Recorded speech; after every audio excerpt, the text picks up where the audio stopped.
Welcome to our Sumo Administration certification. My name is Odell Gordon, and I am a technical trainer here at Sumo Logic. Just a little bit brief about my background. So I've been in IT for over 30 years now. I've played several roles. Started out way long time ago. We used to call it data center, so I worked in the data center. Then I got into working around databases. So my background is really around database administration. I got into training and technical training about 15 years ago. So that's where I spend, and I love doing it. So I spend a lot of my time. I'm dialing in from the Midwest, from a suburb of Chicago here in Illinois, and it's about to be dusk. So hopefully you're somewhere comfortable as well. All right, so what we're going to do in this course, you and I are going to download a file that we're going to need as a source for our collectors, okay? I am going to mute my video, so you can focus on the slides and the lecture. So after we download that file, then I'll go ahead, again, we'll download that file in the actual hands-on labs. But we're going to start out doing data collectors and metadata definition. So we're going to give you that 500-foot overview to help you understand about collectors and metadata. Then you and I will log into our training environment. And we'll go ahead and set up a collector with 2 sources. Those are going to be the 3 labs that we complete. Then you and I will optimize, do some optimization tools where we'll get in there and take a look at those things. I'll give you an overview of the administration setup. Then you and I will go ahead and install 2 apps for the hands-on labs of 4 and 6. Okay. Notice we're skipping 5. I'll talk about it when we get there, and you'll understand it then. Then we'll leave you an opportunity to do the exam, okay? A lot of these slides are just reinforcement. Of course, once you take the certification exam, I will, of course, add the link to give you the $15 each Uber Eats voucher, okay? Welcome, Victoria, sorry for the problem. We just got started. Thank you for your patience. James, that's a good point. It does require administration access for your device. I wanted to bring that up when you were talking about this, but yep, it does. Okay. So we're going to give you that high level data flow. If you all have taken any courses with us before, like the fundamentals or the search mastery, you've seen this slide before. And if you've taken the class with me, I often ask you to imagine a highway. And we talk about the logical data flow, okay? So the highway is going to allow us to define our collectors. That's going to be the vehicle that gets our logs, metrics, and traces into our environment. So those are the sources. So once we define it, we then have the ability, once we get it into our environment, the Sumo Logic environment, we then have the ability to search and analyze using operators. And if you participated in our search mastery course, you noticed all the operators that we used. Then you can display your output within charts, different types of charts. Then finally, you'll go ahead and set up dashboards as with your visualization so you can monitor and set up alerts. Okay, so that's the logical data flow. Get your data in, parse through it, and then create a dashboard to monitor it. These next 3 slides sort of speak to the same thing. The step 1 here is getting your data into Sumo Logic. To get your data into Sumo Logic, you're going to use either install collector or hosted collector or both if you have a mixed environment, okay? That collector, again, we talk about the journey of 10,000 logs with a single collector. We're talking about getting all your metrics and your traces and all of that machine data that you're collecting into our environment by using collectors. Once you get it in, of course, you'll have the ability to use and run log searches like we did in Search Mastery. You can also run metric searches. We do offer a metrics course as well. And you can also issue some live tails. And from an administrative perspective, you are the person that essentially runs live tails. Live tails are queries that allow you to see your logs, your traces, your metrics as they're being ingested into Sumo. Okay, so if you want to see the logs, the metrics, the data that's being ingested, you issue a live tail. We recommend that there's 2 apps by default you should install. Okay, that's the audit app and the data app. Okay, again, we're going to install those later in the lab. So those are recommendations. What you're seeing as screenshots here are, we provide and we have over 200 apps in our app catalog. They're essentially the recommended starting place where you have predefined dashboards and searches that work with some of the most popular sources. Okay, so we're going to get out there and see, but you're just seeing at the top screenshot, those are our app catalog. Down at the bottom here, this is one of the dashboards in our Apache app catalog. And we're going to do that coming up as well. So let's talk about a strategy to get our data in. Okay, you may have seen this slide before. Again, we're going to divide the slide in half right down the middle. There's 2 types of vehicles to get your data into our environment, your logs, your metrics, and your traces. There's the install collector and the hosted collector. Okay.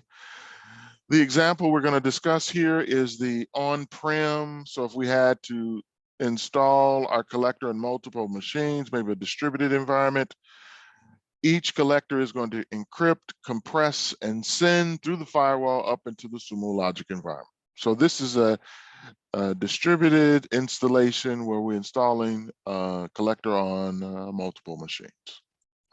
Another approach for on-prem, if we actually install it on one server, a dedicated server, then other servers are feeding their logs, their metrics to the dedicated server. It is going to, of course, encrypt, compress, and send it up through the firewall into the Sumo Logic environment. So the install collector, you can say for an on-prem environment because you're going to install it. On the other hand, if you're collecting logs and metrics from AWS, Azure, or Google Cloud, again, there's no installation. You're going to use a hosted collector, okay? Where you're just defining what sources you want and where they are, okay? So the takeaway from this screenshot is there's 2 types of vehicles to get your data into our Sumo Logic cloud-based environment. There's either the installed or hosted. Again, this reiterates what I just said. Okay, there's no installation for hosted. It's agentless. It's seamless with AWS, Google, and Microsoft. Again, you can use, you can receive logs, or you can do it via URL. Now, the question may come up, well, Odell, that's great. I understand the vehicles. How many vehicles do I need? And, you know, I got to give you the consultant answer. It depends. So an install collector on a dedicated machine, remember that was the example we were talking about. You want to use that when you have a high bandwidth, or your network has high logging levels, or you require a central collection point from many sources. So that's that dedicated machine, okay? The other example is when you have more than one install collector. If you expect to have high memory or CPU limitations, okay? If you have a collector that's going to ingest more than 5,000 separate files, okay? If it's going to ingest, or it's going to have traffic for one collector to be greater than 15,000 events per second. So those are instances where you want to install more than one collector. This, again, screenshot sort of speaks to what we've been talking about already. Here's our hosted on the left-hand side. Here's our installed. Here's our web-based, cloud-based Sumo Logic environment. Again, with hosted, there's no installation. With installed, there's two types here. You can do a centralized, where other servers are feeding their logs and metrics to it. It is, of course, going to encrypt, compress, and send to Sumo. Then there's the distributed, where you're installing a collector on multiple servers. They're all going to encrypt, compress, and send. These slides give you examples of scenarios of when you would use it. It kind of further breaks down what the three types. So here we're talking about cloud data. This is generated in the cloud and services. So in case you're collecting your syslogs from your cloud or your Google APIs, your S3 buckets, those are scenarios that you're going to use hosted, okay? There's no software to install. It's agentless. It's seamless with those three sources. Then there's the install collectors. If you want to install one on multiple servers, maybe you're collecting your window events, maybe some database content, maybe some custom applications. Again, it does require no hardware. It gives you direct access to the logs for the installations for troubleshooting, okay? But it does require outbound internet access, okay? It really does require software installation as well, okay? Another approach, again, if you have that centralized installation here, again, no outbound internet access is needed. You're leveraging the login infrastructure, and there may be some scaling issues. You do have a dedicated hardware that you're going to install this on, so that might be an issue as well. And there may be some complexities for failover. You know, customers forget that we also collect metrics. We're been known for logs, but again, we collect metrics. Again, we're different types of metrics. So your Carbon 2.0s, your Prometheus metric, your Graphites, again, stack driver metrics, your Azure. This slide is really just to reinforce and remind you that we collect metrics. Now, we also want to remind you when we talk about metrics and ingestion and retention, each account has a DPM, a data point per minute, okay? And our retentions for those metrics, we want to keep track of our retention policy, okay? So our metric data is stored in raw 1 minute and 1 hour resolutions. We retain that raw for 7 days. We retain the 1 minute for 30 days, and we retain the 1 hour for 13 months. All right, let's go ahead and talk about the metadata design. When your messages, your logs, your traces, all that data gets ingested into Sumo, it gets tagged with metadata tags. You need to query those logs, those metrics, those traces. So we're going to use the preferred metadata tag, _source category. We use that one because it can be freely configured. We can equate _source category to labs Apache era, or labs Apache access, or AWS East region Apache era, and so forth and so on. The screenshot that you're seeing at the bottom is what we're going to end up doing in our demo. We're going to go to our collectors, and you're going to see all of these collectors there, and underneath you'll see their sources. In this example, you're seeing we have a collector called labs Akia, and we then have 2 sources.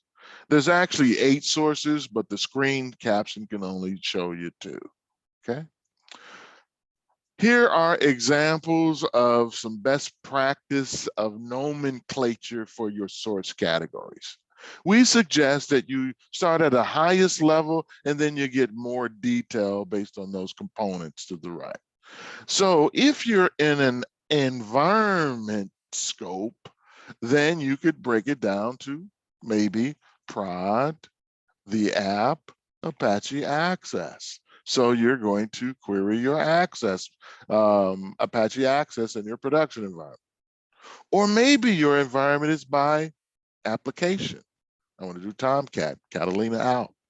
Or maybe it's by AWS region, or maybe by business unit. So these are examples of those metadata tags for your source categories. Now, why is a good reason to use our best practice? Well, you can define the scope of your search. Notice here in this first example, we're using wildcards, but we're designating and specifying under our networking firewall, everything under that.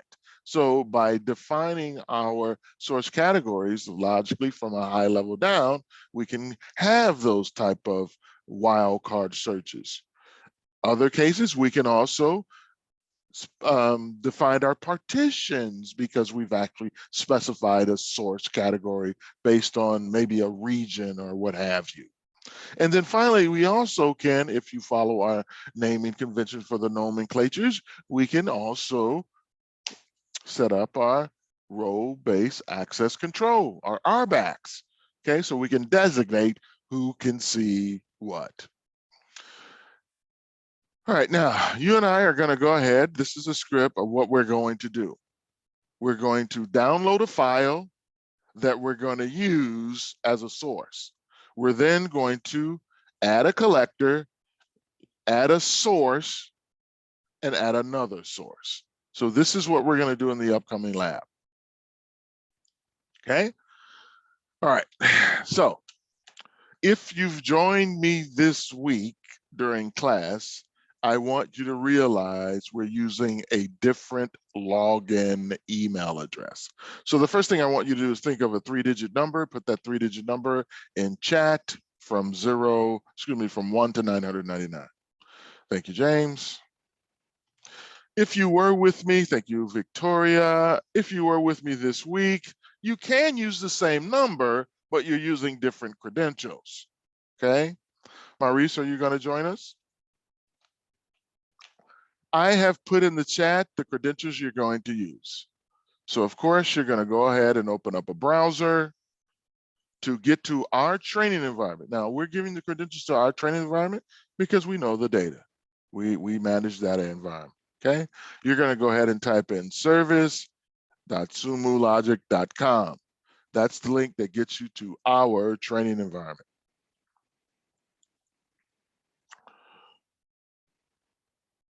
Thank you, Maurice. Okay, and let me log out of here. Sorry about that. Let me do this. Yeah, let me log out of here. Okay. All right. And once you type service.sumologic.com, you're then going to type in training,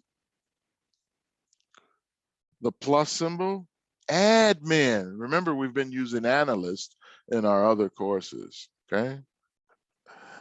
And then your 3-digit number at sumologic.com. Then we're going to type in the password, which is uppercase S for summer 22 exclamation mark. Please confirm that you were able to get in, log in successfully. Thank you, Victoria. Thank you, James.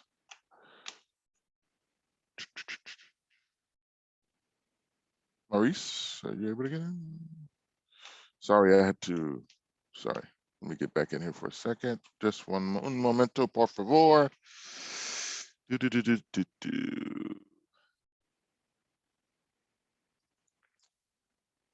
I had an installation this morning, so I need to fix something real quick. So just bear with me. All right.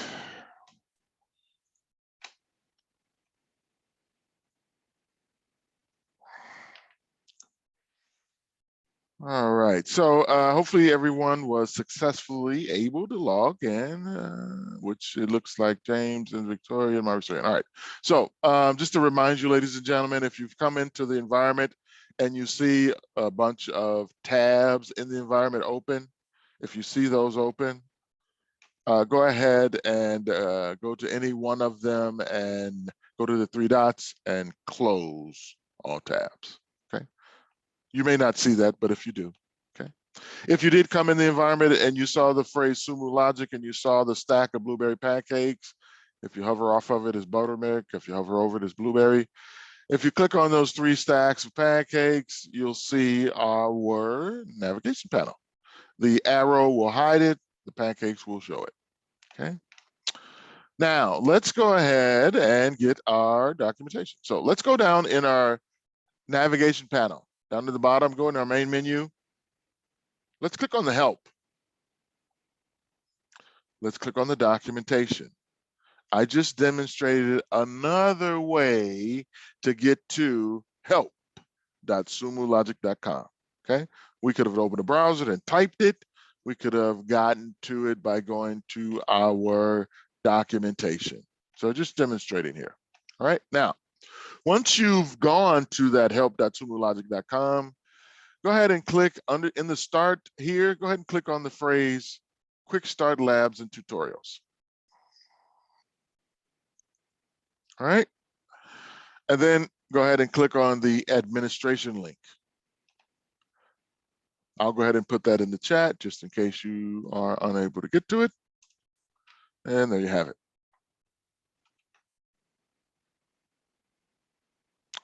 All right, now, if you're in a Google Chrome environment,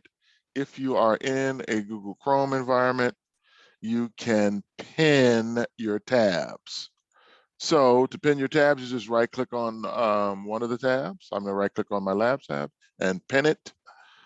And you know, I share this with you. There's no major advantage other than you have the ability to quickly toggle between the lab guide and the CIP, okay? All right, so in the lab guide, let's go ahead and get started here. The introduction, I like pointing out the introduction because yes, you're logged into training already, but as I mentioned in my earlier classes, and I'm sorry if I didn't mention it to you all, you have access to our training environment until the first Monday of the next month, okay? So the first Monday in August, we're gonna change the password. Well, I've shown a lot of users where you can find it. I'll show you guys that again at the end of class, but you always have this resource. You can always email us and we'll give you the training password after that, okay? Anyhow, in our labs, you have the ability to click on the lab. So I'm gonna click on lab 1, install a collector. I am gonna guide you through these labs. So to ingest data into Sumo Logic, we need one or more collectors and sources, okay? So we are going to install 2 sources and 1 collector. Before we begin, ladies and gentlemen, let's go ahead and right click and download the file Apache Access Log Tutorial Text. Right click and save as, sorry, I said download, save as. You wanna save as on your machine, okay? Because we're gonna use that as a source. Okay, so make sure everyone is able to do that. Now let's go to the install collector. You and I are going to go back to the CIP. Make sure your navigation panel is visible. We're going to go down into the main menu and we're going to click on the link Manage Data. Under the Manage Data link, we're going to click on one of the sublinks. The first one, Collections. Okay, let me describe what you're seeing. First of all, when we clicked on that collection link, it opened up a collections tab. In the collections tab, you have 4 tabs underneath it. We're going to stay on the collections tab. Okay. Under the collections tab, you have an area where you can search for collectors or sources by name. Under the search, you have your show all collectors, but there's a drop-down arrow that allows you to limit or change what you're seeing. If you want to see hosted or installed, you can do that as well. Over to the right of that, you're seeing the 10 collectors are being shown per page, but you can change that, 10 collectors are being displayed. You can change that to 30, 40, 50, or what have you. Over to the right, you'll notice that all of our collector names are expanded so you can see the sources. One of the things that I do most often when I come into the collection page is I click on none. So it collapses all of the collector names so I can visually see. And it's, it's not as hard on the eyes as before. Okay. I'm seeing page 1 of so many. You and I are going to together click on the link where it says and reads add collector. Okay. Let me type in. Okay. Go ahead and click on the link where it reads add collector. You and I are going to do an installed collector. Okay. Now, I am on a Mac. Notice it says Intel. Okay. If you're not on a Mac, maybe you're on Windows. Maybe you're probably on a 64-bit. Okay. Maybe you're on a Linux machine. So again, you're going to choose which operating system you're on. Okay. You'll choose whichever one it is for you. Pardon me, I am cleaning up, hopefully. It's going to, of course, download that object. Okay.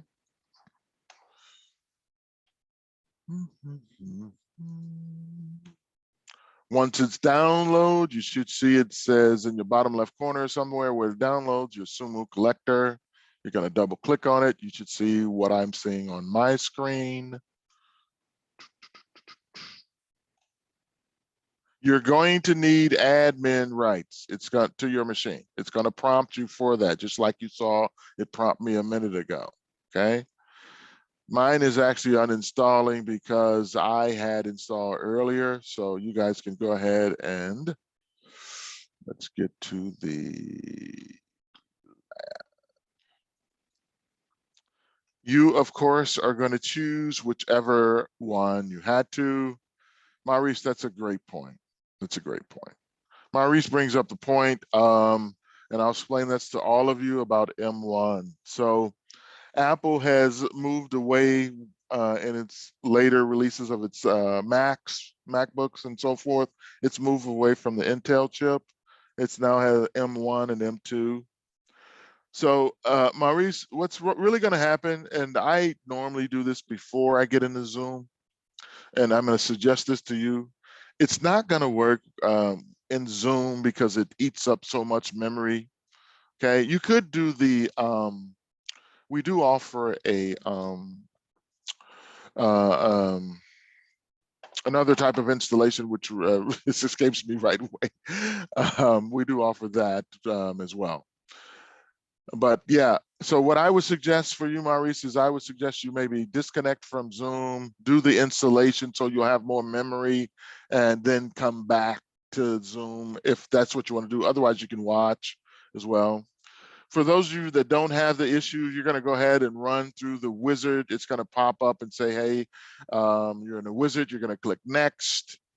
You're then going to accept the agreement, click next. And then I want you to stop when you get to where it asks you for an access key or a token key. I want you to stop there, okay? All right. And while we're doing that, I'm gonna go and quickly see where mine is as well.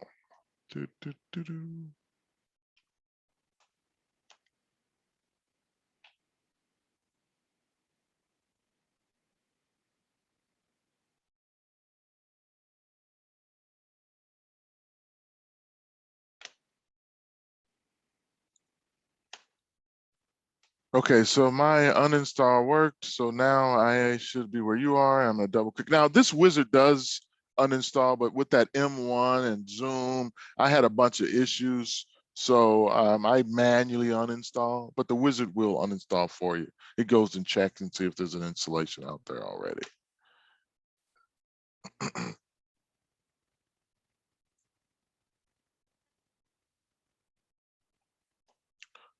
So it's going to take a minute or two. So again, as I mentioned to you all, okay, it's going to want to prompt me for the login shortly.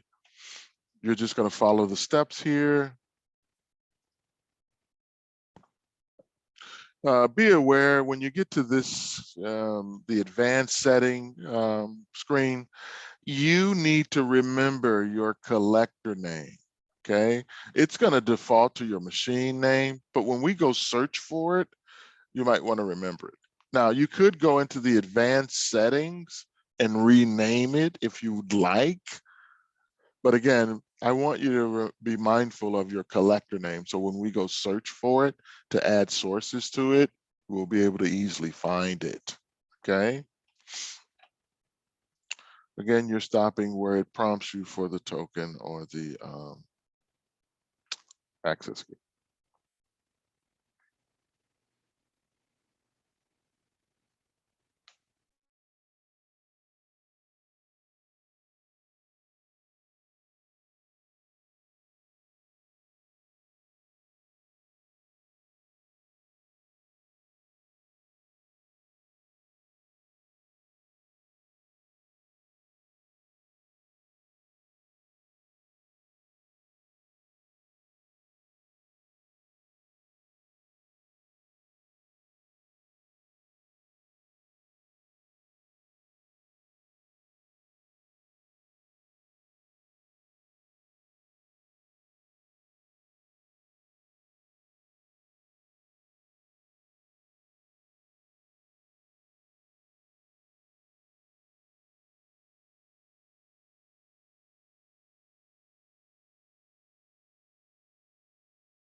I'm still with you, ladies and gentlemen. Mine has prompted me for the admin ID, and now it's prompting me to start in the wizard.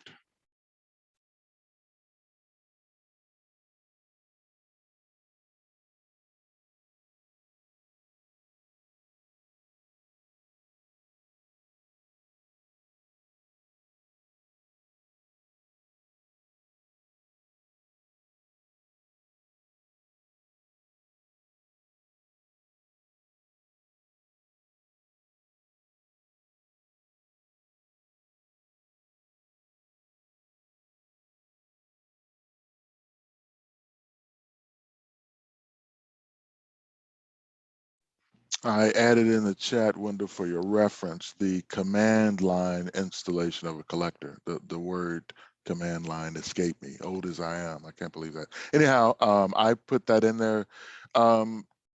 Maurice, that's another approach that I used at one juncture where I used the command line. It worked a little bit better as well.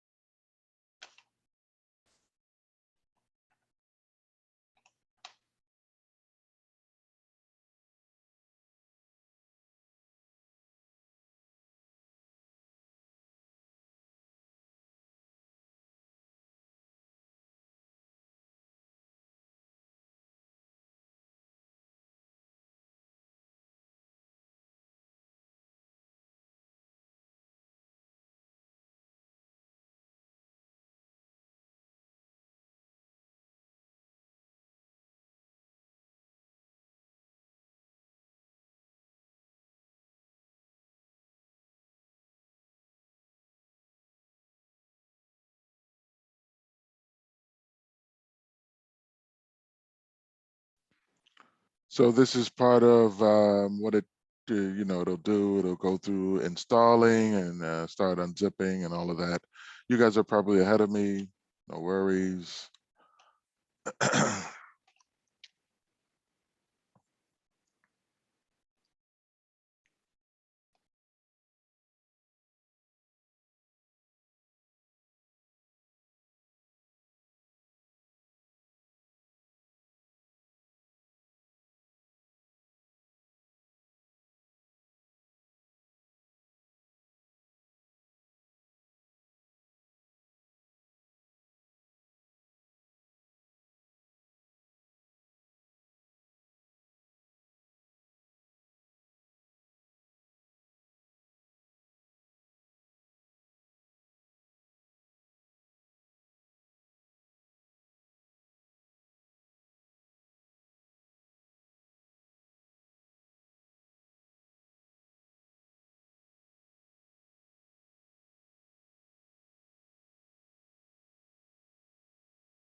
How are you two doing with it? Is it moving along for you, progressing, or are you still watching? Okay, James. Thank you for your patience. Hopefully I'll be there shortly.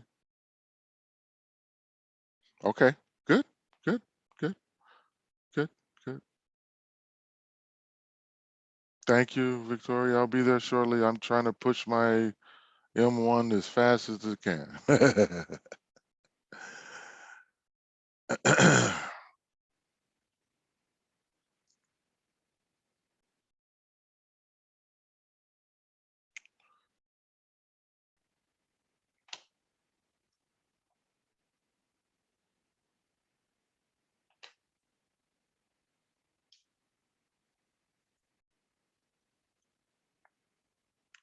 So again, if you did change your name, that's great. And if you didn't, no worries.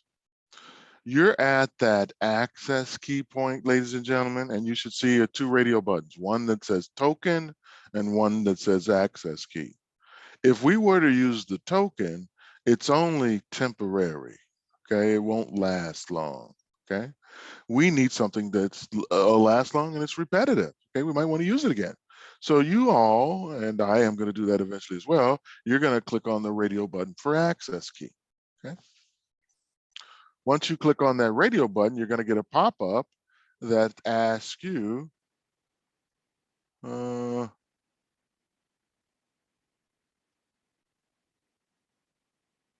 okay. You should have, it should prompt you and ask you to name the access key. Use uppercase A, uppercase key, excuse me, excuse me, uppercase A, uppercase K, underscore your initials. So you're going to name the access key. Now, here, mine is done. So you can see you could have renamed it if you wanted to by going into the advanced settings. I'm going to click next. I should be trying to catch up with you guys as quickly as possible. All right, so here you are, we're all in the same place. Again, I mentioned that the token is only temporary. We need something that lasts for a long period of time. So we clicked on the radio button, access key, we click next. All right, so we need to provide an access key. Let's go back to the CIP. In the CIP, make sure your navigation panel is visible. Go down to your username. So in your main menu, go to your username. Click on your username. Under your username, you should see the link preferences. Go ahead and click on preferences. You should see a blue button over to the right that says add access key. I'm sorry, this is where we put in the AK at. I apologize, right here. So we're gonna call it AK for access key and our underscore our initials. And let me just put there for you. You don't need to do that. I did it because I did it often, okay? So you're then gonna click on the blue button, create key. Now, let me digress for a moment here. If your company has a standard where they store and library all of your access keys, again, if your company has a standard where they store and library all of the access keys, meaning they document it and store them, if they have that procedure in place, then you need to capture this access key right now and put it in that library that your company is utilizing. Because once we click done, you won't see this access key here anymore. The ID will be there, but you won't see the key, okay? Anyhow, I'm done digressing. Let's go ahead and copy the access ID by clicking on the word copy. Let's go back to the access ID and paste it. I'm using the window command for paste. Then let's go back over to our access key, copy that. You can also click done. We won't need it anymore. Go back over to your access key and paste. Again, you're using the Windows paste. And then you go next, the tool is going to attempt to connect to Sumo Logic. Okay. Cynthia and Dhirav, thank you for joining us. Sorry for the issues. We have started on our labs. I'll put in the link in the chat, the link in the chat for our lab guide. You're going to log into our training environment. I'll put the credentials in there for you as well. There's the lab guide. I'm also putting the credentials in here. If you were with me this week, we're using a different ID or email. We're using the admin. So you're going to think of 3-digit number. You can use the same 3-digit number, but you're using admin as opposed to analyst that we did in other classes. Let me know if you have any issues logging in. What we've done so far is we've actually installed the collector. I'm in the process of attempting to connect to Sumo Logic.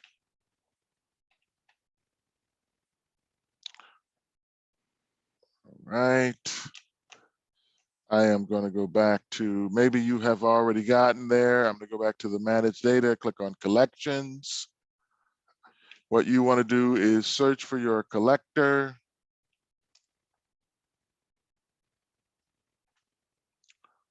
You should find it there.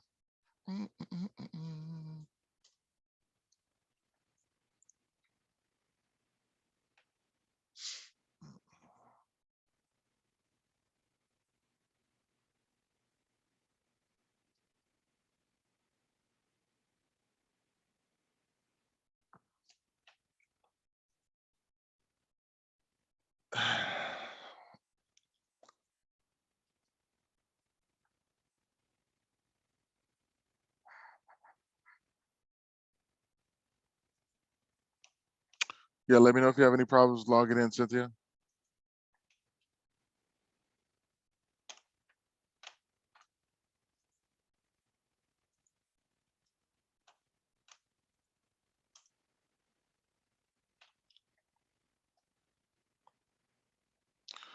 All right, so ladies and gentlemen, hopefully you all were able to get to this point where I am.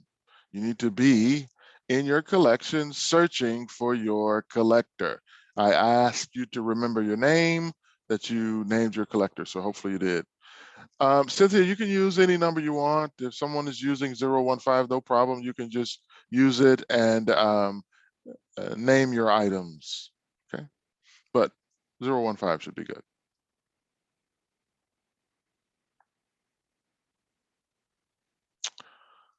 All right. James, were you able to find your collector? Maurice, Victoria, were you able to find your collectors? James says, yep. Okay.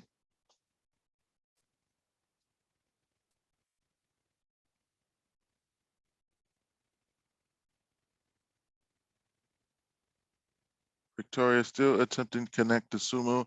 Okay, Victoria, do this for me. Go over to the CIP and search for your name and refresh it. Maybe it'll be there. Maybe that's hanging up over there. So try to search for the name. And if it doesn't show, then go back and see if it says finished yet.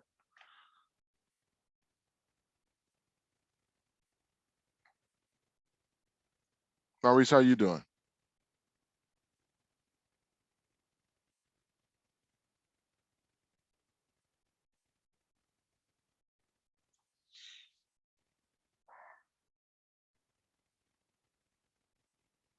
Okay, Cynthia, so you're logged in successfully. I want you to open up the lab guide, okay? And the first thing you're gonna do, okay? We're on lab 1, so make sure you, oh, you don't know where the lab guide is. I'm sorry, sorry, I apologize. I want you to open up a browser and type in help.sumologic.com. Okay. Oh yeah, Maurice, I'm sorry, I forgot about you. Yeah. So once you type that, Cynthia, okay, now you're gonna go into where it reads quick start labs and tutorials. Oh, I gave you the lab guide already. I forgot I did that. Sorry. Sorry about that. Anyhow, so yeah, you're going to go to, make sure you're on install the collector. What you want to do first, though, is you want to right click and download this file. You should be on lab 1, install collect. Okay. So it says before you begin, you're going to right click and save as that file because you're going to need it later. Okay. Then you're just going to follow the steps by going to back in the CIP, clicking on manage data collectors, go to install collectors. So let me just kind of simulate that. Thank you for your patience, Victoria and James and Maurice. Thank you. So are you with me so far, Cynthia? Have I left you? Are you okay? You're with me so far?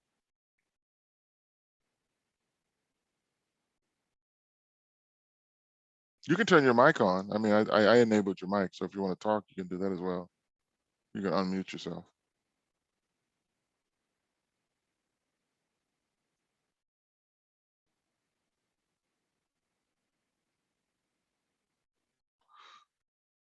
Okay, so hopefully you all, let's see here.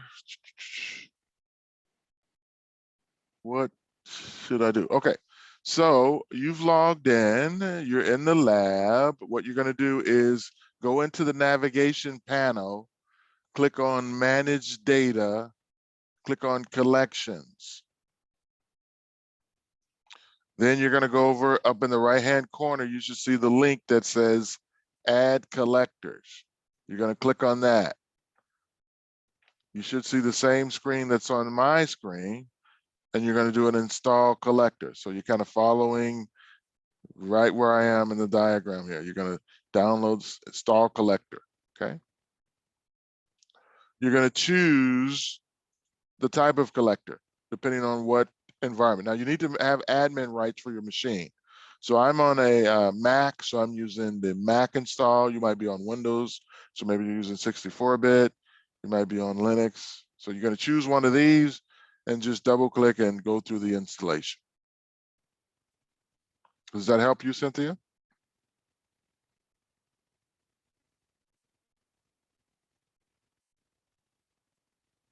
Okay, and you can just question me. I'm here for you. Okay. All right. So class, back here now. You and I want to go ahead. Here's our actual, here's my actual collector. Notice there's nothing underneath it. It's healthy, so green is good. What you and I want to do now is we want to add a source. So let's go ahead and click on the word add. We'll then click on add source. I want you to take note of the different types of sources you can add. You got a file source, a platform source, or a Windows source. You and I are going to do, in this first example, a file source where you do a local file. So let's go ahead and click on that. We're going to go ahead and give our file a name. So let's follow the book, Odell. We want to call this, need to go to the next lab. We're gonna call this source. Ah, man. Before we do any of that, let me stop. I went too fast. Let me stop. We have to move that file that we download to our temporary directories. Okay. So in lab 2, add a source. We need to move that Apache file to our TMP directory on our Macs and our TEMP on our Windows. Okay. So let me demonstrate how we're going and what we're going to do there. Let me open up my file explorer here. Go to downloads. Let me maximize this. So remember, we downloaded that Apache access file. Okay, go to where you downloaded, go ahead and copy that. Then we're gonna go up to our file explorer. I'm going to go down to go to folder, because I want to go to my temp folder. And I'm going to type in /TMP. Okay. I then am going to right click and paste in that Apache access logs file. Again, we need to do this so we have permissions to grab the file when we need it. We only have permissions for the TMP and the TEMP directories respectively. Now, once you've done that, and I apologize that I was going too fast. Once you've moved that file to your temp directories, let's now go back to our CIP. You should be where we added a collector. Hopefully you're still there. You can still be here if you haven't. Again, make sure you add a collector. Now we're gonna name this, let's call it Apache logs with our initials, okay? So again, we're gonna call this Apache logs with our initials.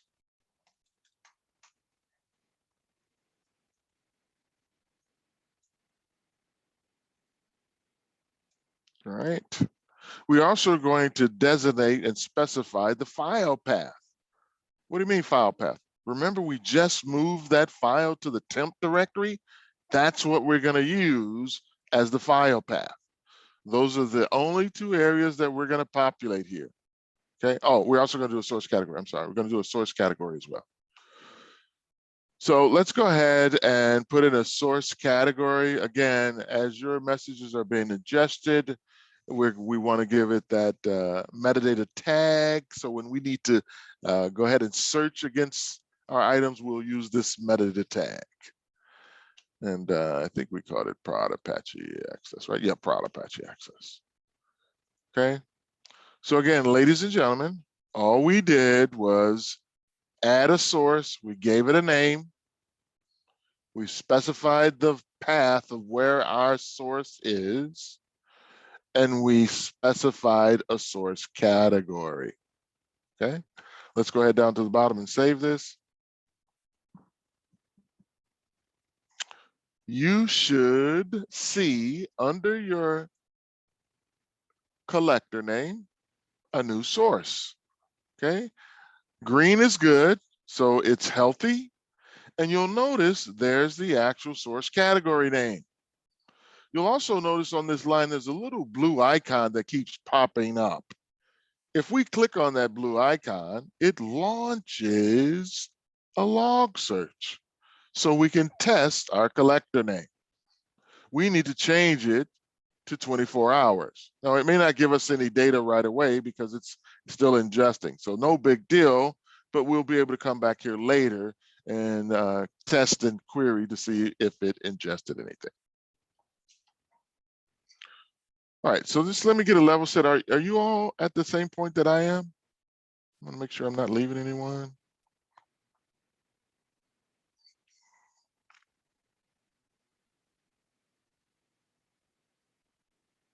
The path file needed for the Windows machine. So are we talking about the file path here? It'll be TEMP, James. So you're moving that file to your TEMP directory on your Windows machine, and that's where it should be located. If we look at our directions here,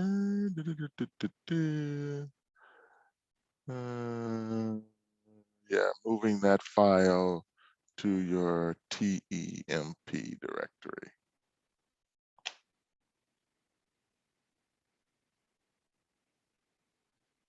Yeah, it'll take a minute for you to pull. So again, I said we'll come back to that. So no worries, okay?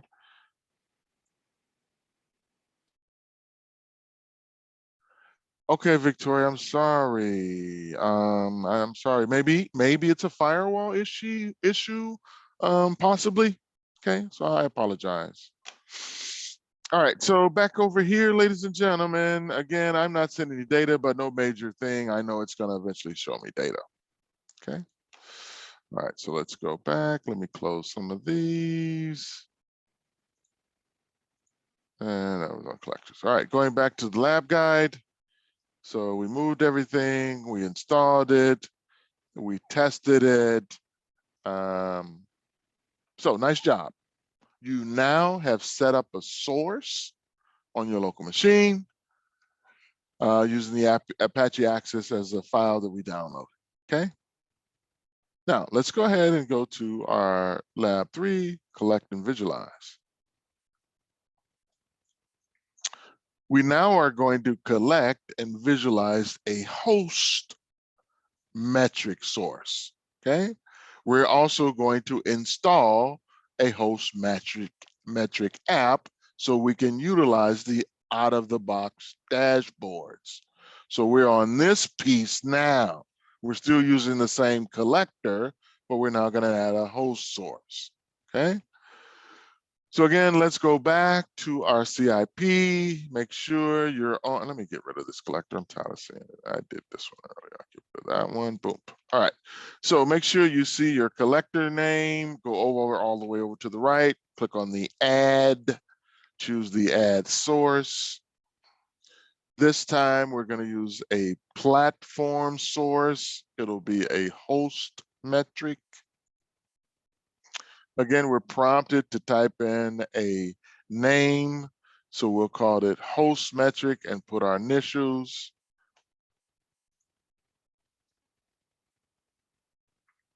We'll call it Apache host metric. If you just put host metric, that's fine too, no big deal.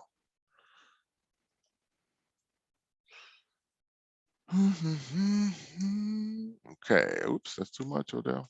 All right, so again, we put the name. You and I need to specify a source category.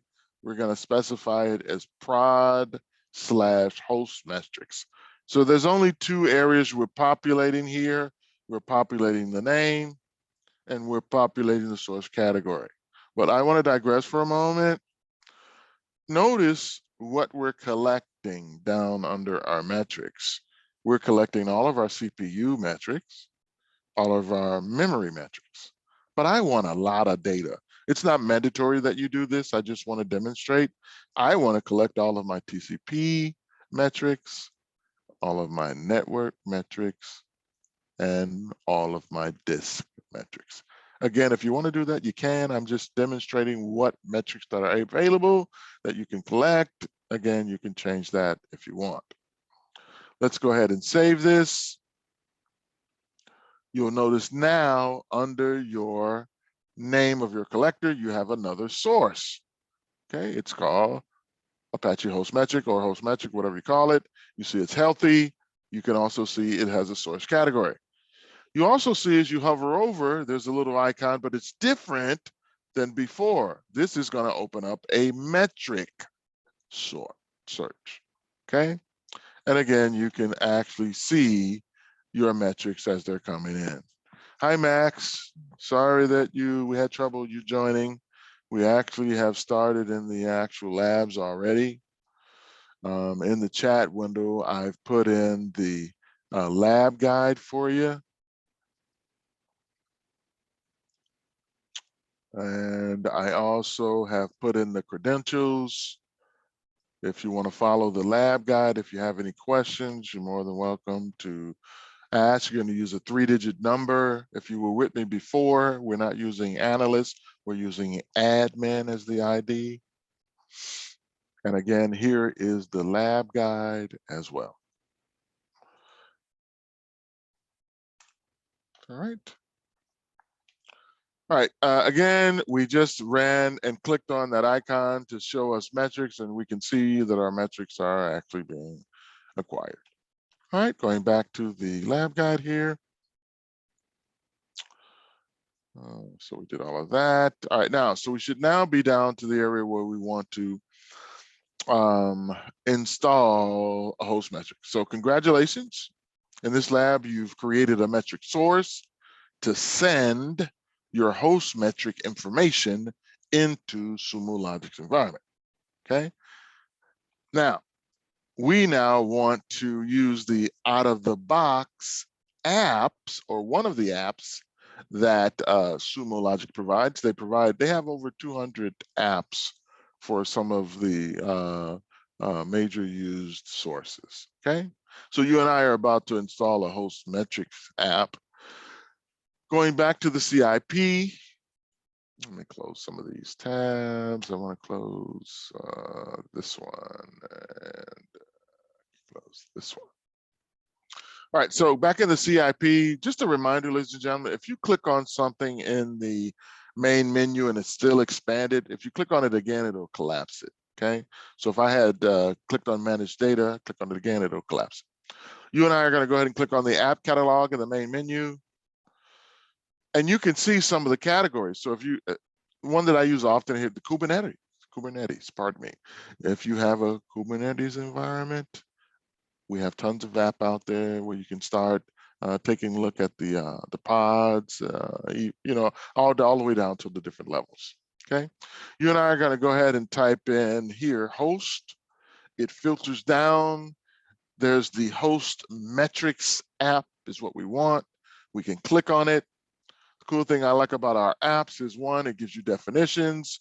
So here's an overview. This is going to give us, allow us to monitor our performance of our utilization of our host and our processes, okay? It also, another cool thing I like is it gives you examples or previews of some of the dashboards that are gonna be provided. You and I are gonna go ahead and click on the blue box, add to integration, add integration. We're in a wizard mode. We don't have to do anything but click next. For this source category, you and I are going to put in there the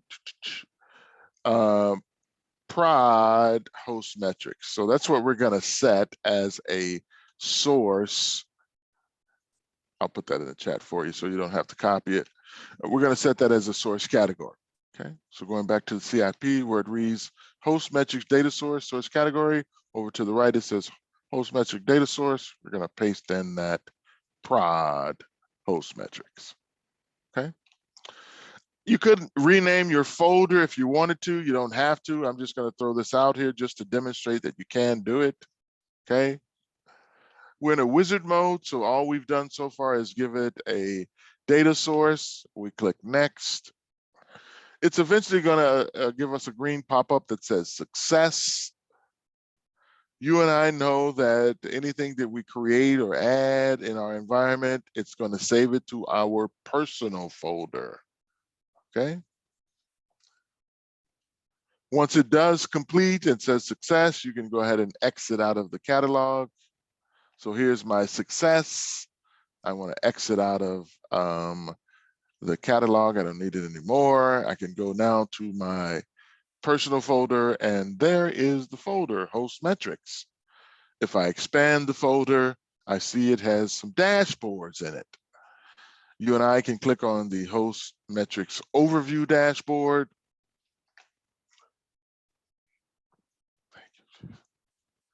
And you and I can glean some information. So we can find out our overall average CPU idle time, our CPU load time, our host, our disk, our network, our memory. So again, we can get these dashboards that's going against the source that we specified. You also have the ability to share this dashboard if you want to by going up in the right corner and clicking on share. Or you can also share the entire folder by going over in your navigation panel, clicking on the three dots to the right of the folder and choosing share, okay? You have the ability to share to users and rows, okay? So if I click in there where it says share this content, I can choose users or rows. Or you can share it with the entire organization. Be aware when you share it, it by default has a view access. In case this appears on an exam somewhere, you have the ability to edit and manage. So you can change the view, edit, or manage. There is no delete. There is no read, okay? And then you can share it. Now, once you share that, anyone that wants to view it can go to the library tab and search for that shared object. Okay, so there's tons of them out here. Here's one of mine as well. Okay. All right, going back to the lab guide. We did all of that. So you've now visualized your host metric data, and you have the host metrics app dashboard. Okay, you added that. Okay. All right. Let's, I need to do a little lecture here, and the lecture really talks about from an administrative perspective. So let me go back to my slides and quickly get in here for you. We're going to talk about some optimization tools, ladies and gentlemen. There's two approaches to optimization. There's the index-based approach, and there's the field-based approach. Okay, again, we're talking about optimization, improving performance. All right, now the field-based approach is utilizing the field browser and using those fields that are in the field browser. How did those fields get there? They were extracted during ingestion based on a field extraction rule. Okay, so the benefit and the optimization point that we're talking about for field base is that, let me go ahead in tool. If I go back in the tool, ladies and gentlemen, you're just watching, you don't need to do this. And I create a new log search on that labs Apache. Whoops, spelling is fun and mental. Labs Apache, I can use access. Now, using this source, when I run, the tool automatically gives me these fields. These fields are here because they were parsed out at ingestion time. Okay, that's going to improve performance for you and I because we don't have to sit up here and parse out these fields from our messages. They're already parsed out for us. Okay, so that is part of that performance field browsers, using the field browser. Now in the field browsers, there's tons of information there. You can see, let me go back. I can see to the right of it, little A symbols, that's to indicate that it's an alphanumeric field. If I see a pound symbol, that's to indicate it's numeric. I can see also if the number counts as well for those items as well. Okay, so again, you can see, as I mentioned, all of this stuff, the count, all of that. So all of that is in your field browser, okay? So that's one advantage of optimization. Let me go into field extraction rules. Let me demonstrate. So I'll go into my navigation panel. I'll go into my managed data, go into my logs. You and I can click on field extraction. You don't need to do this. Again, you can just watch. We can click on field extraction rules, and you and I can add a rule. We give it a name. We specify when it's going to be applied.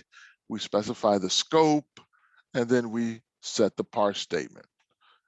I am going to go ahead and open up an existing one so you can see it more formally. So here's the demo FER. Okay, so here's the name. Here's the status, it's enabled, green is good. When is it going to be applied? At ingestion time. So the fields will be extracted and stored when the data is received by Sumo Logic. What is the scope? Here's the actual metadata tag. So we're talking about labs Apache Access. And here's the actual parse statement that's parsing out the fields as they're being ingested.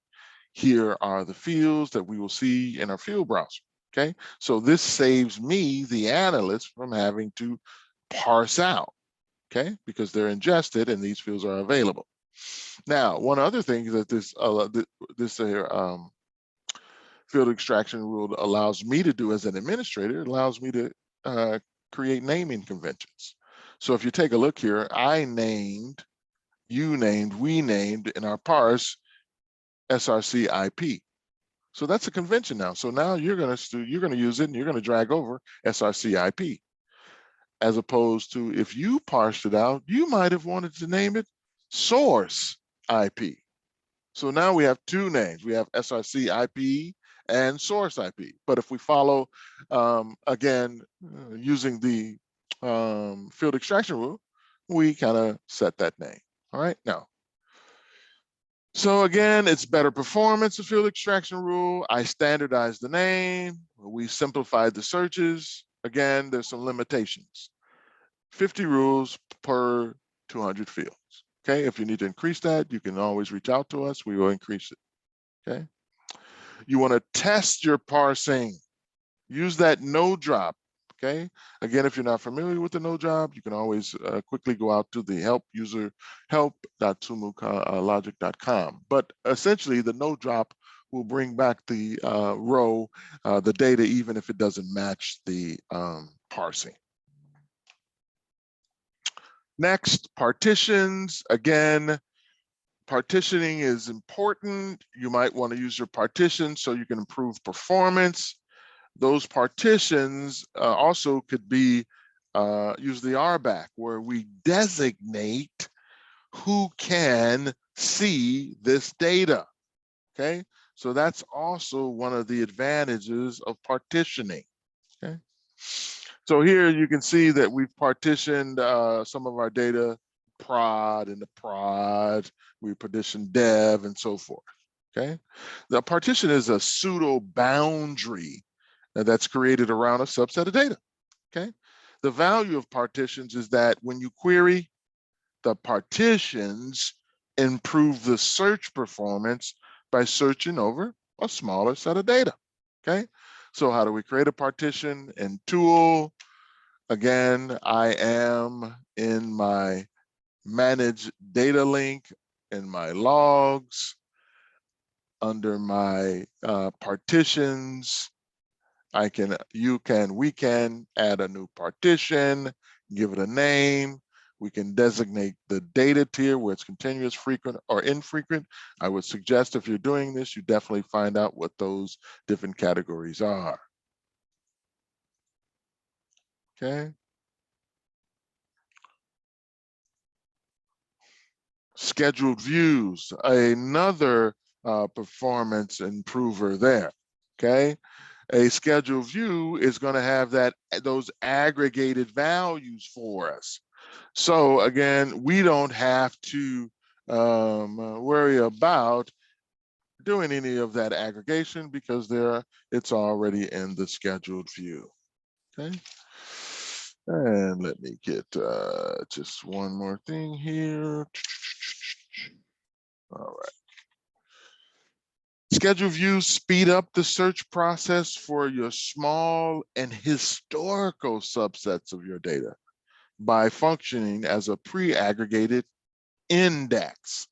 So you'll see us use this in a demo that we're going to do at the end of the actual labs here. Okay, so again, it's for pre-aggregated data.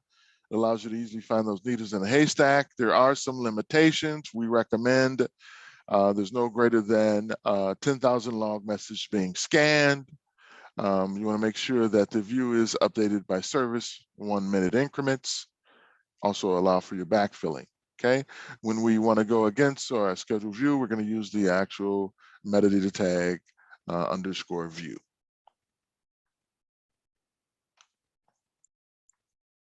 Okay. So again, here in my under my logs is where I can create a scheduled view. Click on the plus symbol.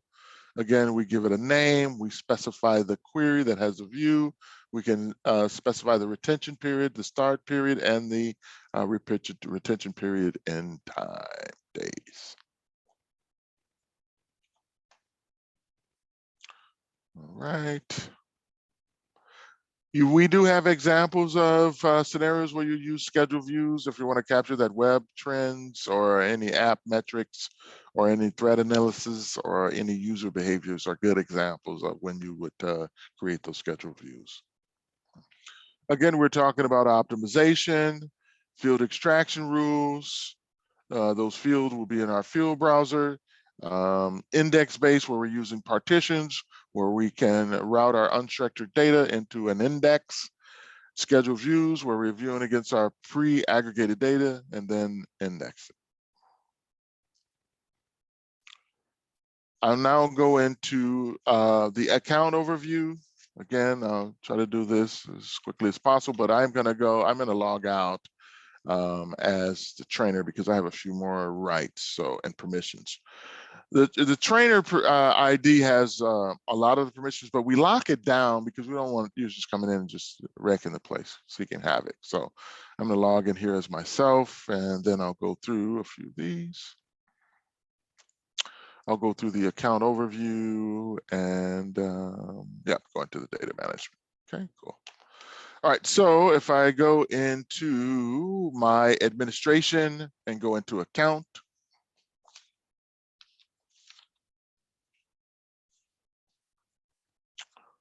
and here I can see I have several links here. Okay. And I want to go into my account overview. So in this account overview, we have tons of information that keeps us abreast of what's going on. Okay.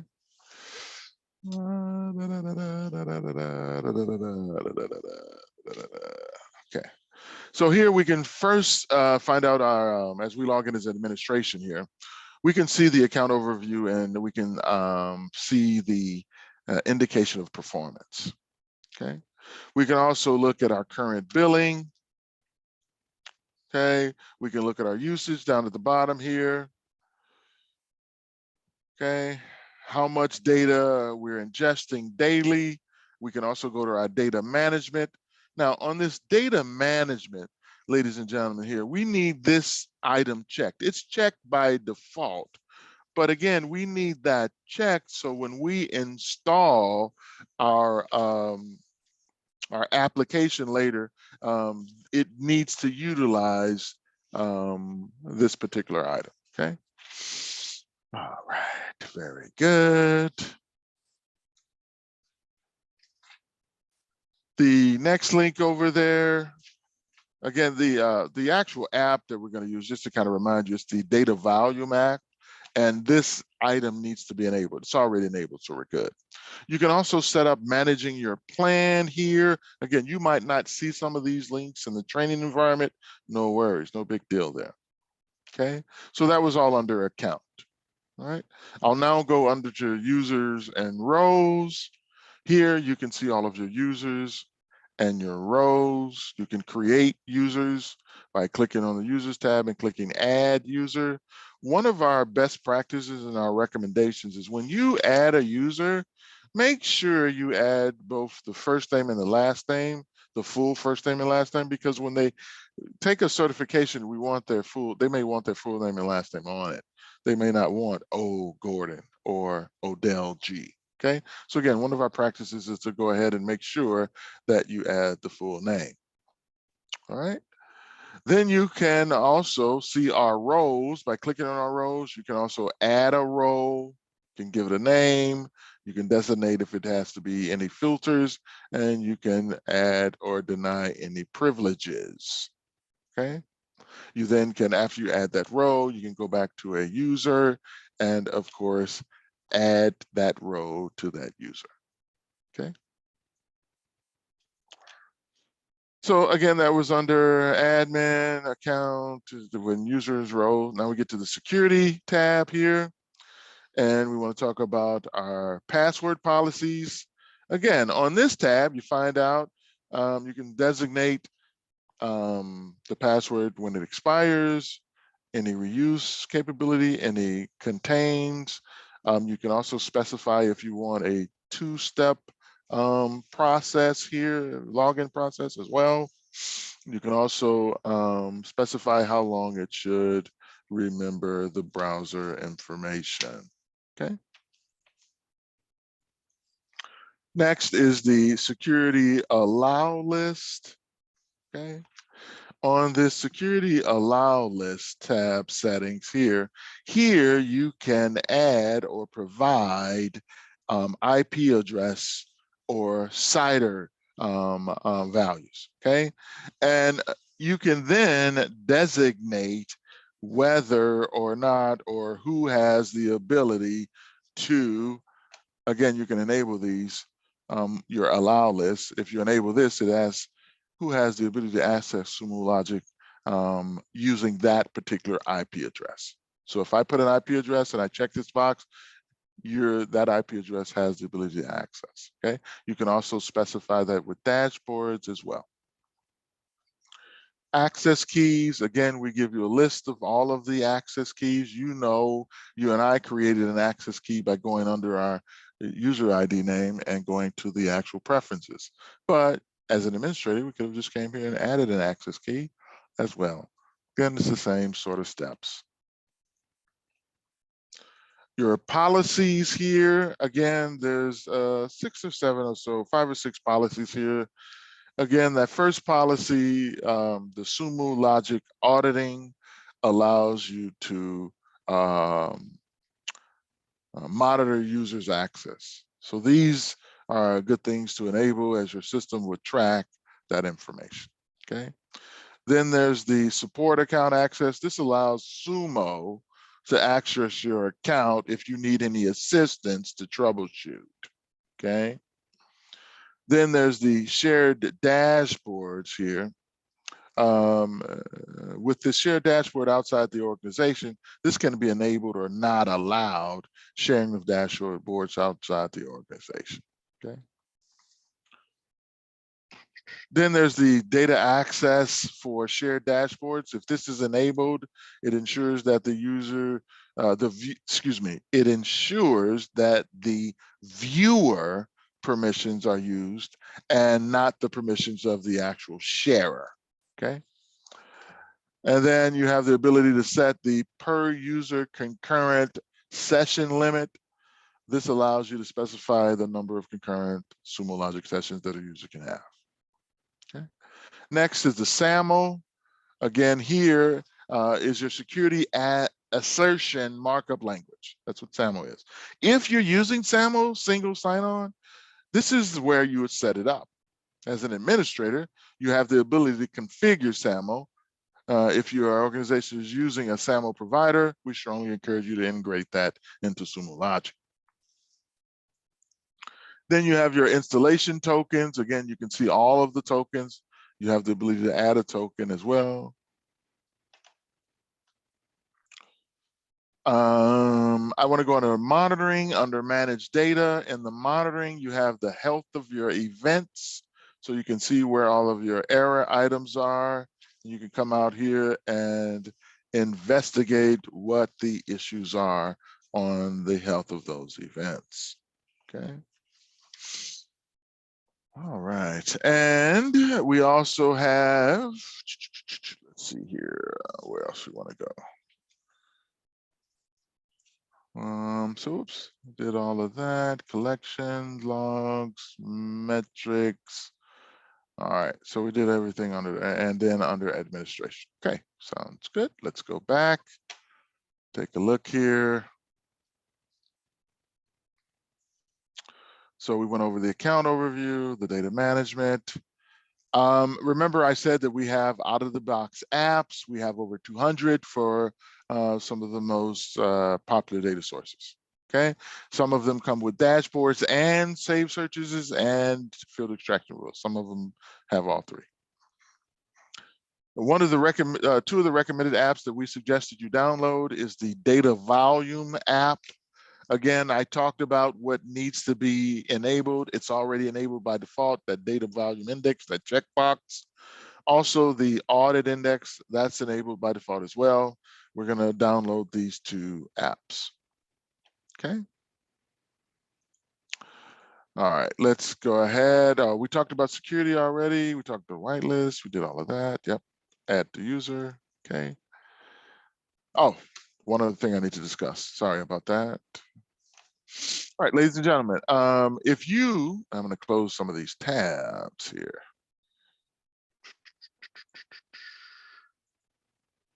If you click on the tab that is your library tab, not over in your navigation panel, the tab, library tab, Right now, you're seeing everything as yourself, okay? You could change that by clicking the drop down and change to content administrator. The advantage of changes to the content administrator is you're seeing everyone's items. So in case someone leaves the company, this is where you would reassign that object to someone else, okay? Just remember, if you change your view as content administrator, change it back to me, all right? So again, that technique is if someone leaves the company, you need to manage the environment, you need to see what users have, you need to assign it to other users. Again, this is how you would do it, okay? All right, make sure you switch it back. All right, I didn't want to forget that. All right, now you and I are going to go ahead and do labs 4 and 6. So going back to the lab guide, clicking on installing an app so you and I are going to install the audit app, okay? It uses Sumo Logic audit index events, okay? It's going to have searches and dashboards in a folder, okay? We already have enabled that manage audit index, so that's one we'll do, okay? So let's go ahead and install the audit app. Let's go back to the CIP. Make sure you're in your navigation panel down in your main menu. Go ahead and click on the app catalog. Type in case insensitive audit. Type in audit. It filters down. We, of course, see the phrase, the word audit under the app. Let's click on the one that just has the word audit. It gives us a definition. Hey, I am going to allow you to analyze and audit your events in the under your Sumo Logic account. Okay, and we have dashboards, predefined dashboards. So we're going to go ahead and click add integration. We're in a wizard mode. If you want, you can change the actual folder name. If you want, it's not mandatory. Okay. We click next in the wizard and we wait on the success. And then we would go over and look in our personal folder. Once we get that success, of course.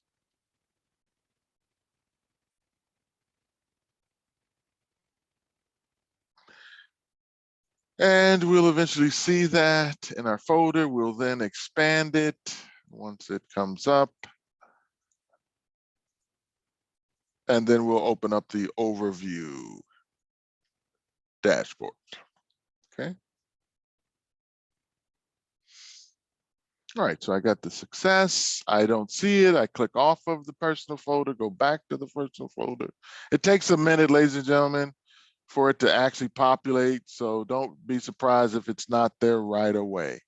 It does take a second or two to populate. I'm not sure why, but it does. If I know, I think I closed it. And that went to my library. Let's see, search, audit. All right. So eventually you should see it there. Go ahead and expand the audit, expand, and you should see dashboards and save searches. So let's open up the library content overview. So you and I have the ability to find out where users are logging in from. We see a geolocation. We can see actions. We can see what our users are doing. We can see the top 10 active users, users by activity over time, outliers by users. Again, this is some good information as an administrator that you can monitor the environment, okay? You can also share. Remember, you can share your dashboard, or you can share the entire folder. If you share the folder with the entire organization, they would go to the actual library to find it, okay? Going back to the lab guide. So we did all of that. We talked about sharing.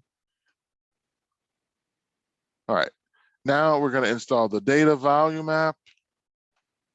Again, We have to make sure that that checkbox is checked, which we already know. It was checked on the data management. Just be aware if you're doing that in the real world environment. Okay, you and I are going to go back to our app catalog and type in data and filter down to data volume. Okay, so I'll click on the app catalog. Case insensitive, I'll type in data. It filters down. We see the data volume. We'll click on it. We'll click on add to integration. This one is really nothing else. It's done. Once you click add, it should automatically do it. You should see the success right away. You can exit out of the app catalog tab, go back to your personal folder. Oh, I have a filter on it, so maybe that's why it's only showing me that. And if I click off of it, click on it. Let's call that data and see if I can search for it.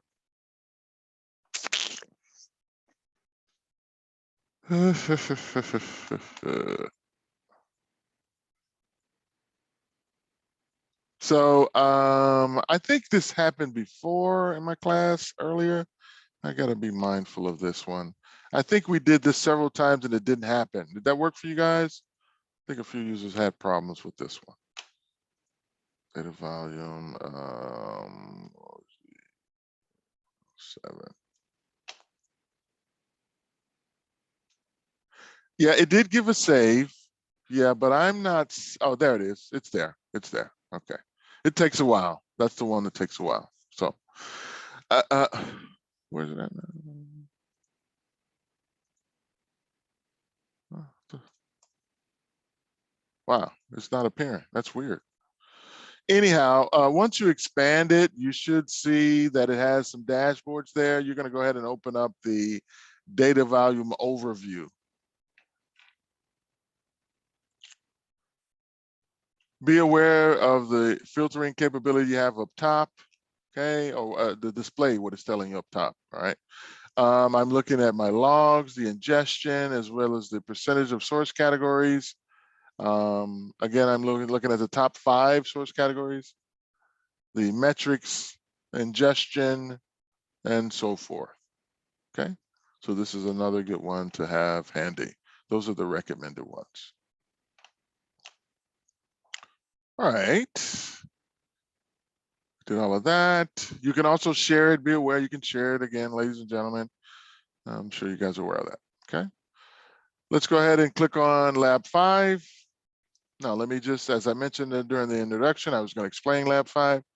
Lab 5 is really for those that have taken the administration self-paced and they didn't take fundamentals. Most of you have already taken the fundamentals, but what we tell you to do in Lab 5 is go take the Lab 2, go ahead and complete Lab 2 of 6 of fundamentals if you hadn't done it already, which will kind of give you more practice with the environment and so forth. You and I are going to go ahead and click on Lab 6. You and I want to talk about alerting when our data ingestion reaches a particular threshold. In this case, a 50% threshold. We're going to create an alert that will notify us when our data usage has reached a certain threshold. Okay. Again, if it meets 0.5 threshold, we're going to go ahead and set up an alert. All right. Ideally, you could schedule this for every 4 hours to run in the time range of today. Okay. Let's go ahead and highlight on everything under number 3. Highlight the entire query under number 3 and copy it. Let's go back to the CIP. Create a new log search. Let's paste in. And let me walk you through the code. So first of all, realize we're using a different metadata tag. We're using the index for that partition, okay? We're then going to specify where the source category is, and we're equating it to the collector value. We're then going to parse out, we're going to create a new field called collector, and we're going to parse out these items, okay? And we're using the multi in case we have multiple occurrences of those items. We're then going to take some of those items, the bytes, and multiply it 3 times by 1024 to get the G bytes. We'll then sum those G bytes so we can get those G bytes by collector. We'll then total those G bytes so we can get today's volume. We'll set a plan as 100, okay? So that'll give us our daily plan limit.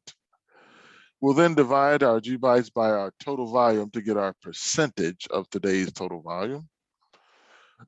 And then we'll divide our today's volume by our plan size to get our today's plan against our plan. We'll then create a where clause where we return anything greater than the desired threshold. We'll then sort by our G bytes, and then we'll use the field command to specify the order of how we want our fields to be displayed in our output. And again, let's go ahead and run that. Let's run it for 24 hours. So we get our original messages tab where we get our time, our bytes, our collector, our count, our G bytes, and our original message. We have an aggregates tab because we're using an aggregate, that's sum generated. Our fields appear in the order of our fields in our field in our expression. Okay. You and I could set up a search, could set up an alert by going to, in our actual search up in the top, we can either click on the save as icon or go to the 3 dots and click on the more action and choose save as. To create an alert for this particular query, we can go ahead and click on schedule this view. We can change the frequency. Doesn't matter what you put there, ladies and gentlemen. Okay. The key point here is we can set up an alert type. Right now it says email, but we can set up a script action, or we can set up a webhook if we want to send it to our Slack. We can do a ServiceNow connection. Again, you had multiple types of alerting capabilities, okay? And then you would save that. Okay, of course, you have to put it a recipient. And I'm just gonna throw anything out here real quick. Okay, and save it. Now, to turn it off, ladies and gentlemen, it still doesn't like me. Okay, let's do it .com. All right.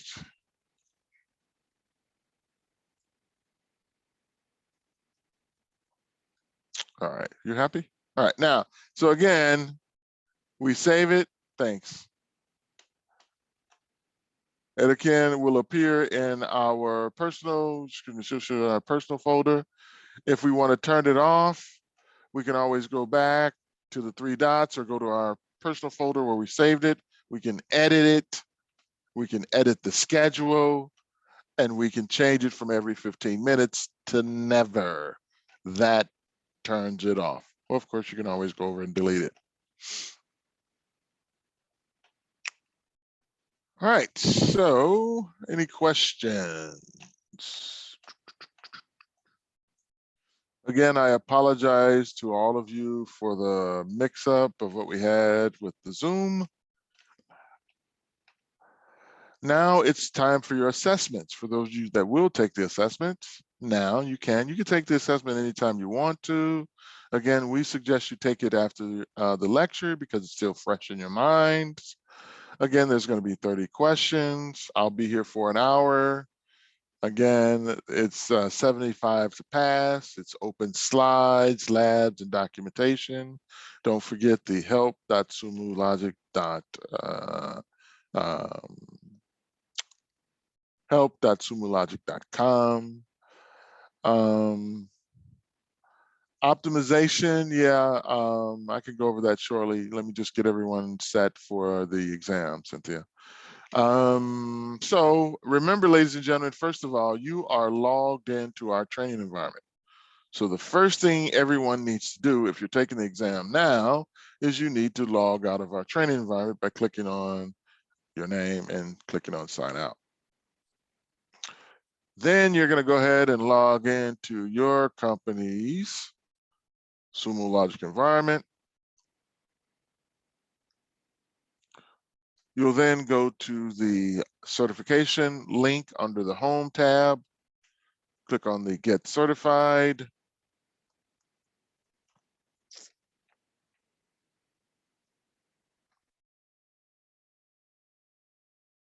You'll then click on Get Certified again. And you and I have just completed the administration exam. You would click on the admin exam. You would go ahead and register for it.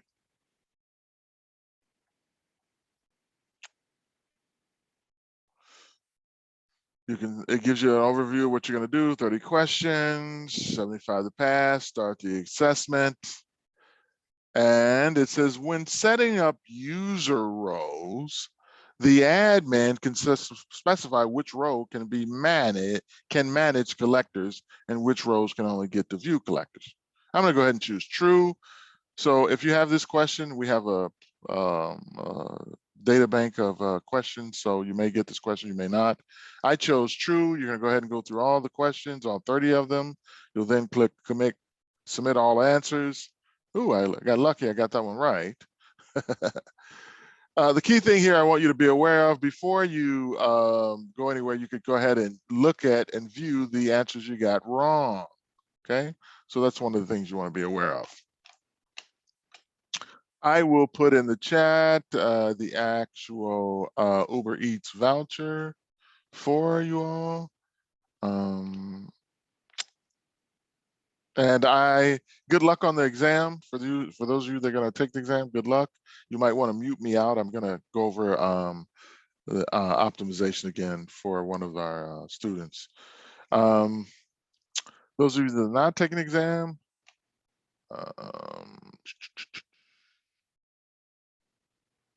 I want to thank you all for allowing me to present to you. Again, we apologize for the mix-up. You always can come back and take the class again if you like. I think Stacy mentioned that she's going to send out the recording for you. Also be aware that if you do self-paced, we have recordings in our environment already as well, okay? On behalf of everyone here at Sumo Logic, thank you for allowing me to present to you. For those of you taking an exam, good luck. For those of you leaving, have a good rest of your day and week. We look forward to seeing you in upcoming training courses. All right, Cynthia, I'm going to briefly go over the optimization for you.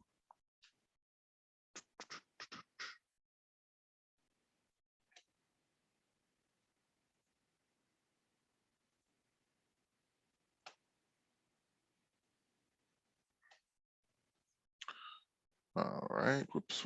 All right, so let's go back here. So first of all, be aware there's two optimization approaches.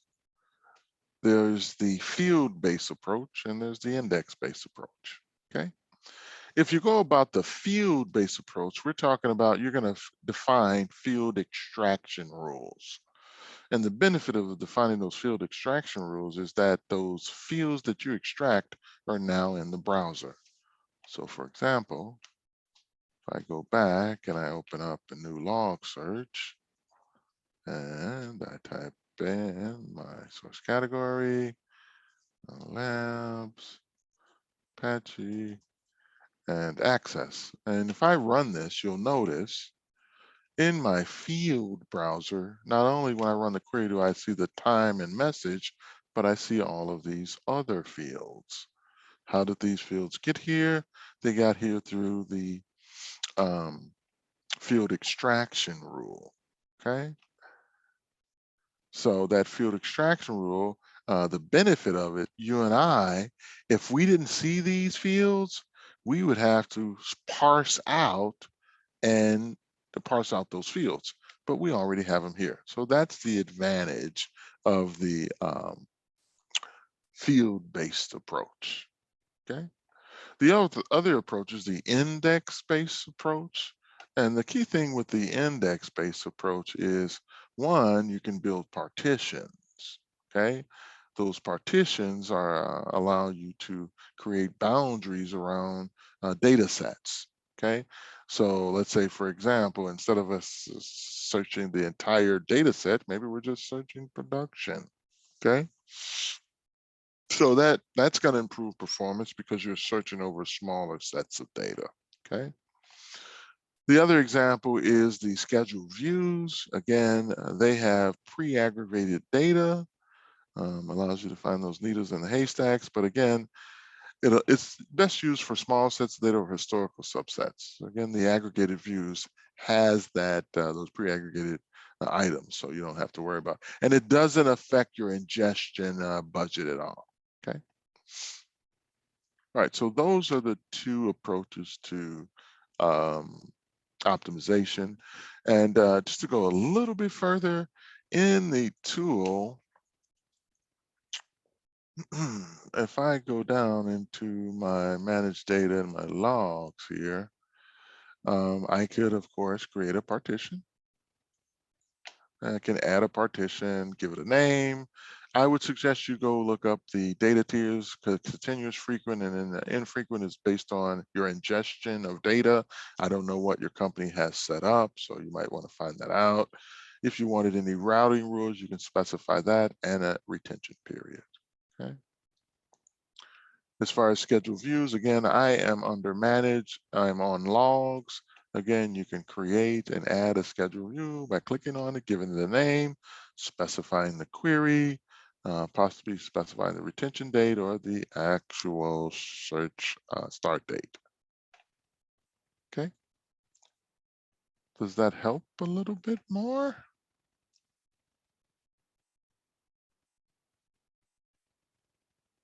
Any questions there, Cynthia?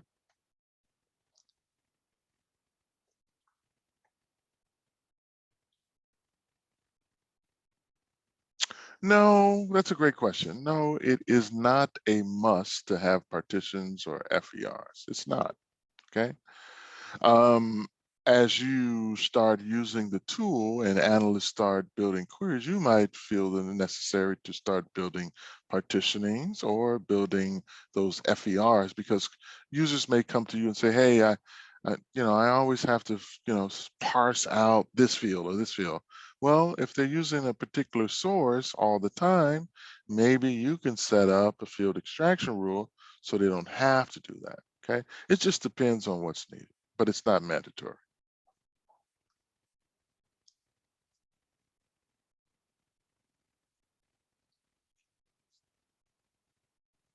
All right.